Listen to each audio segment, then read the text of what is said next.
एक गुरु एक पेड़ के नीचे अपने शिष्यों को उपदेश दे रहे थे। वो कहते हैं, हमारी जिंदगी में हमें बहुत कम बोलना चाहिए। भगवान ने हमें 2 कान और 1 मुंह दिया है। इसका मतलब ये है कि जितना हम बोलते हैं उससे 2 गुना सुनना चाहिए, और यही प्रकृति कहती है। इसलिए हमें 2 कान दिए हैं और 1 मुंह। आपने ये देखा होगा कि संसार में जिस पदार्थ की संख्या ज्यादा है उसकी कीमत उतनी ही कम है। जो पदार्थ बहुत कम है उसकी कीमत उतनी ही ज्यादा है।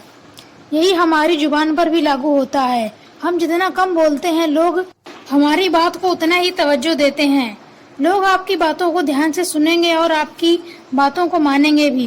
तभी उनमें से एक शिष्य खड़ा होकर कहता है, गुरुदेव, यदि हम कम बोलेंगे तो सामने वाले को हमारी बात कैसे समझा पाएंगे। मानकर चलें कि मुझे किसी को उपदेश देना है। यदि मैं उसे सही से बोलकर उपदेश नहीं दूंगा तो अगले वाला मुझे गलत ही समझ सकता है, या हो सकता है कि मेरी बातों को गलत उदाहरण निकालकर वो अपनी जिंदगी में कुछ गलत करे तो उसका दोष मुझे लगेगा। और अक्सर ये देखा गया है कि जब जब झगड़ा बड़ा होता है तो जो लोग कम बोलता है उसे लोग कमजोर समझते हैं, डरपोक समझते हैं। तो गुरुदेव कहते हैं कि हमें 5 परिस्थितियों में हमेशा चुप रहना चाहिए और 5 जगहों पर हमेशा चुप रहना चाहिए।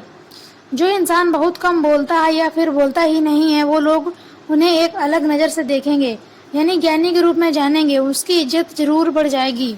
पहली बात, जब तुम्हें लगता है कोई व्यक्ति तुम्हारी भावनाओं को तुम्हारे शब्दों से नहीं समझ पा रहा है, ऐसी परिस्थिति में इंसान का चुप रहना ही बेहतर है।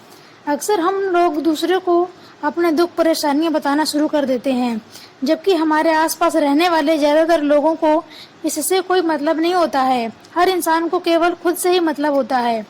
1 बार या 2 बार कोई दूसरा इंसान तुम्हारे दुख और तकलीफ को सुनेगा, लेकिन उसके बाद वो तुमसे दूर भागना शुरू कर देगा, क्योंकि कोई भी इंसान दुखी इंसान के साथ रहना पसंद नहीं करता है। इसलिए हमें कुछ करीबी या कुछ खास मित्र, परिवार के सदस्यों के अलावा किसी भी को अपनी परिस्थिति के बारे में नहीं बताना चाहिए, या फिर किसी और के सामने हमें बिल्कुल कम बोलना चाहिए। नहीं तो हम मजाक का पात्र भी बन जाते हैं। जब तुम्हें यह पता होगा कि किसी विशेष मौके पर क्या बोलना है या किसी विशेष घटना के बारे में तुम्हें आधा अधूरा ही ज्ञान हो, ऐसे मौके पर हमें हमेशा चुप रहना चाहिए।